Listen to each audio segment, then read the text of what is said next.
अगस्त 1947 दिल्ली। आज का राष्ट्रपति भवन, जो उस समय वॉयसराय हाउस कहलाता था।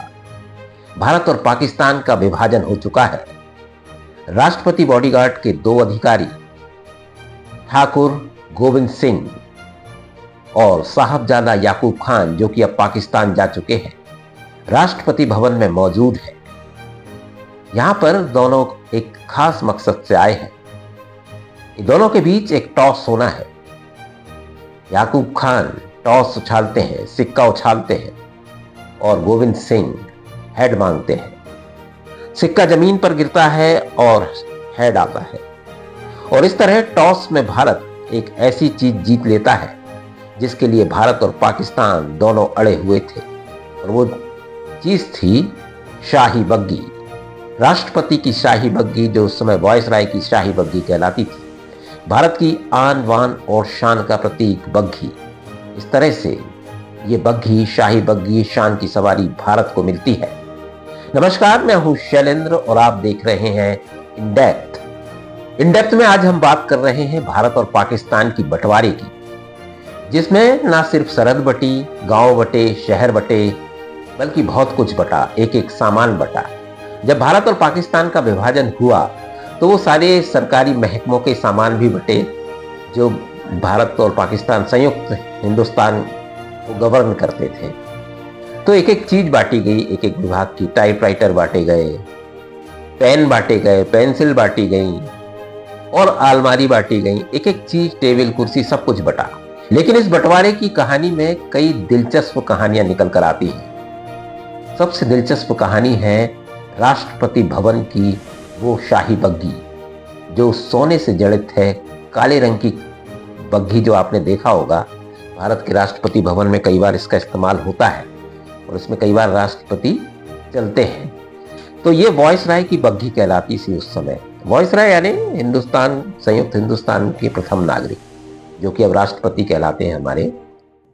तो जब बंटवारा हुआ तो राष्ट्रपति भवन में तैनात थे उस समय राष्ट्रपति बॉडीगार्ड कहलाते थे, या वॉयसराय बॉडीगार्ड कहलाते थे, जो अब राष्ट्रपति बॉडीगार्ड कहलाते हैं। तो इस रेजिमेंट में भी बंटवारा हुआ। आधा स्टाफ पाकिस्तान चला गया और आधा भारत रह गया। या 2-3-2 के रेसों में ये स्टाफ बटा, पाकिस्तान चला गया 2 भाग, 3 भाग भारत रह गया। तो यहां पर सामान का भी बंटवारा हुआ। बाकी सामान तो बढ़ गया, लेकिन जो बग्घी थी उस पर पाकिस्तान और भारत दोनों की नजर थी, क्योंकि ये भारत की आन बान, शान और प्रथम नागरिक के वैभव से जुड़ी हुई बग्घी थी। तो ये बग्घी जो थी, ये 1910 या उसके आसपास बनवाई गई थी कलकत्ता में। स्टुअर्ट एंड कंपनी ने इसको बनाया था और ये भारत के राष्ट्रपति भवन, जो उस समय वॉयसराय हाउस कहलाता था, उसमें भेजी गई। वॉयसराय इसमें चला करते थे जब भी कोई सेरेमोनियल ओकेजन होता था, कोई समारोह होता था, विदेशों से मेहमान आते थे, या राष्ट्रपति भवन में इधर से उधर जाना हो वॉयसराय को, तब ये बग्घी काम आती थी। इसमें 6 घोड़े जुटते हैं, अभी भी जुटते हैं। और ये ब्लैक रंग की बग्घी है, इसमें गोल्डन प्लेटेड नक्काशी है। तो इस राष्ट्रपति भवन की इस बग्घी के लिए पाकिस्तान और भारत दोनों की नजर थी। पाकिस्तान चाहता था कि आन बान शान जो रही हिंदुस्तान की, वो उसके हिस्से में आए, लेकिन भारत नहीं चाहता था और भारत इसको दिल्ली में ही रखना चाहता था। तो विवाद की स्थिति पैदा हुई, तो अंग्रेजों ने तय किया कि इसको टॉस के जरिए, जिसके हक में टॉस होगा वो उसकी होगी बग्घी। तो 2 अधिकारी थे उस समय, वॉयसराय बॉडीगार्ड कहलाते थे। तो भारत की तरफ से जो भारत में रह गए थे, लेफ्टिनेंट कर्नल गोविंद सिंह, और जो पाकिस्तान चले गए थे, साहबजादा याकूब खान। दोनों अधिकारियों के बीच एक टॉस होना तय हुआ। टॉस भारत ने जीता और इस तरह ये बग्घी भारत के हिस्से आई। तो शान की सवारी भारत में रह गई। ऐसे कई दिलचस्प किस्से हैं।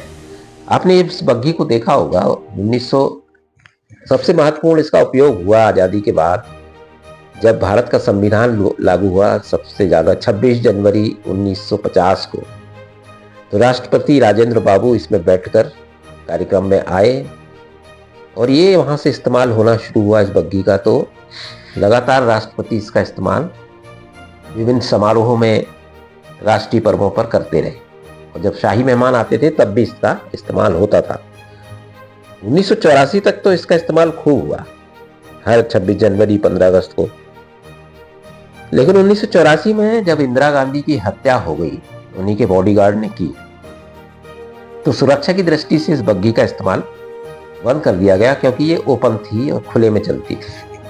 तो राष्ट्रपति की सुरक्षा को लेकर फिर इस बग्घी का इस्तेमाल कम हो गया। उसके बाद बहुत कम चली है। फिर हालांकि 2014 में राष्ट्रपति प्रणब मुखर्जी ने इसका इस्तेमाल किया, शाही सवारी के तौर पर वो कार्यक्रमों में आते थे। उसके बाद राष्ट्रपति कोविंद ने किया, और उसके बाद अभी वर्तमान राष्ट्रपति हैं मुर्मू, उन्होंने भी इस्तेमाल किया जब फ्रांस के राष्ट्रपति आए मैक्रों, तो इस बग्घी में बैठकर उनके साथ राष्ट्रपति कार्यक्रम में आई। तो इस तरह से इसका इस्तेमाल होता रहा है, और अभी भी विशेष मौक़ों पर इसको निकाला जाता है। भारत की आन बान शान है ये शाही सवारी। तो इस तरह टॉस के जरिए भारत ने इसको जीता, और ये आज भारत की शान है। राष्ट्रपति की बग्घी ही नहीं, कई ऐसी कहानी है बंटवारे में जो काफी दिलचस्प है। एक और बहुत दिलचस्प कहानी निकल के आई बंगाल से। जब भारत और पाकिस्तान का विभाजन हुआ तो बंगाल भी बटा, ईस्ट बंगाल और वेस्ट बंगाल। तो वेस्ट बंगाल यानी भारत, और ईस्ट बंगाल यानी पाकिस्तान, जो कि ईस्ट पाकिस्तान कहलाता था उस समय।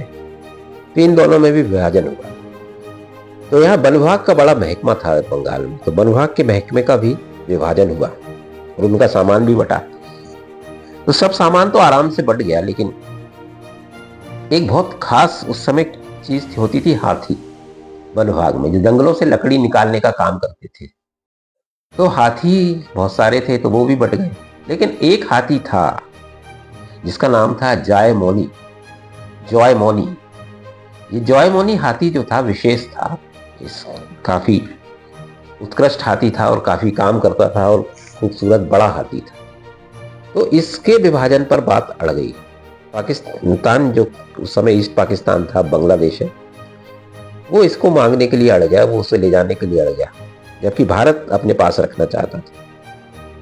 तो इस पर काफी विवाद हुआ। फिर अंग्रेजों ने एक काम किया कि अंग्रेजों ने कहा कि ये हाथी जो है, इसकी कीमत जो है, कीमत लगाई जाती थी हर चीज की, एक स्टेशन वेगन के बराबर है। मतलब स्टेशन वेगन एक कार होती थी बड़ी, जिसमें सामान वामान ढुलता था, तो स्टेशन वेगन के बराबर है। उन्होंने कहा कि भारत को इसी कीमत के बराबर की स्टेशन वेगन दे देते हैं, और हाथी जो है ईस्ट पाकिस्तान या पाकिस्तान को दे देते हैं। तो ये बात तय हो गई। तो भारत को स्टेशन वेगन मिली और हाथी जॉयमोनी जो था वो पाकिस्तान को मिला। लेकिन हुआ ये कि 1947 में 15 अगस्त 1947 के दिन जब बंटवारा हो गया, तो ये जो हाथी था जॉयमोनी, ये था मालदा में, जो भारत के हिस्से में आया था शहर पश्चिम बंगाल का। ये मालदा में कोई काम कर रहा था, तो ये 15 अगस्त को ये मालदा में था। तो बंटवारा हो गया, लेकिन हाथी जो है 15 अगस्त के बाद भी भारत में ही रहा। इसको लेने कोई वहां से आया नहीं, या उन्होंने इसको मंगाया नहीं, भारत ने भी नहीं भेजा। तो ये मालदा में काम करते रहा। चिट्ठी पत्री हुई उस तरफ से, कई बार पत्र आए कि हाथी भेज दिया जाए, तो भारत ने भेजा नहीं। तो वहां फिर हुआ यह कि 23 जून 1948 को ईस्ट पाकिस्तान की तरफ से 3 लोग भेजे गए, एक फॉरेस्ट गार्ड, एक महावत और एक उसका साथी। ये लोग मालदा आए जॉयमोनी हाथी को लेने के लिए। अब जॉयमोनी हाथी को लेने आए तो जो मालदा के कलेक्टर थे, उनका कहना था कि आप 10 महीने बाद आ रहे हो, 10 महीने हमने इस हाथी को रखा और इस पर खर्च हुआ 1900 रुपये, तो आप 1900 रुपये दे दीजिए और हाथी को ले जाइए। तो पाकिस्तान का कहना था कि 10 महीने आपने इससे काम कराया है, तो वो 1900 रुपये समझ लीजिए उसमें कट गए, उससे काम भी तो कराया है आप। तो ऐसे बात फंस गई। मालदा के जो कलेक्टर थे वो हाथी देने को तैयार नहीं हुए, और वाद विवाद हुआ दोनों कर्मचारियों के बीच, पाकिस्तान के और भारत के, जो उस समय बांग्लादेश कहलाता था ईस्ट पाकिस्तान। तो नौबत इतनी बिगड़ी कि मारपीट पर नौबत आ गई। तो उन तीनों जो कर्मचारी आए थे ईस्ट पाकिस्तान से, उनको हिरासत में ले लिया गया और जेल में डबी डाला। अब उसके बाद हल्ला मचा, सेक्रेटरीट लेवल पर बातचीत हुई भारत और पाकिस्तान के बीच, तो वो कर्मचारियों को रिहा कर दिया गया। लेकिन बात सुलझी नहीं, क्योंकि जब ये तीनों इसको ले जाने लगे जॉय मौनीनाथ को, तो उसने जाने से इनकार कर दिया। वो हिला भी नहीं अपनी जगह से, क्योंकि उसका जो महावत था वो भारत में ही रहना चाहता था, मालदा में ही रहना चाहता था। उसने अपनी इच्छा भारत में रहने की ही जताई थी, तो वो जाने को तैयार नहीं था। और हाथी जो था वो आ गया था पाकिस्तान के हिस्से, तो मामला फंस गया, क्योंकि बिना महावत के वो जाने को तैयार नहीं था और महावत भारत में ही रहना चाहता था। तो भारत का महावत हो गया और पाकिस्तान का हाथी। अब कैसे बात जमे? तो इस पे ये कहानी बड़ी दिलचस्प है। ये कहानी फॉरेस्ट डिपार्टमेंट में खूब सुनाई जाती है। इस हाथी पर बाद में बहुत शोध हुआ। बांग्लादेश का जो आर्काइव विभाग है उसमें इसकी पूरी फाइल रखी हुई है, फाइल नंबर वगैरह सब कुछ है। एक शैन गुप्ता करके रिसर्चर हैं, शोधकर्ता, पश्चिम बंगाल की शैलेशा सेन गुप्ता, उन्होंने इस पर खूब रिसर्च की, शोध किया, बांग्लादेश के आर्काइव में भी इसकी फाइल डाली। लेकिन उसमें बाद में ये बात जाहिर नहीं हुई कि ये हाथी जॉय मौनी है। आखिरी में इसका हुआ क्या ये भारत ही रह गया या पाकिस्तान जो ईस्ट पाकिस्तान था वहां ले जाने में वहां के कर्मचारी सफल हुए? ये बात क्लियर नहीं होती है कि भारत में ही रहा या पाकिस्तान ले जाया गया। लेकिन कहानी बड़ी दिलचस्प है।